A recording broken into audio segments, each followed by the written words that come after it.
Ayan. So, ayan guys, itong bagyo, bumagsak itong malaking kahoy. Tinamaan sa malakas na hangin. So, ayan guys, tulong-tulong na ngayon yung aming mga neighbor sa pagtabas ng kahoy. Kaya, ayan. So, napakahirap.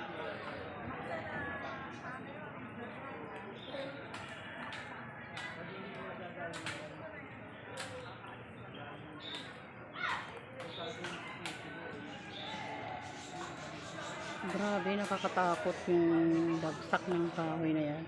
May tinamaan kami isang kapitbahay na babae. Ano na sa ospital.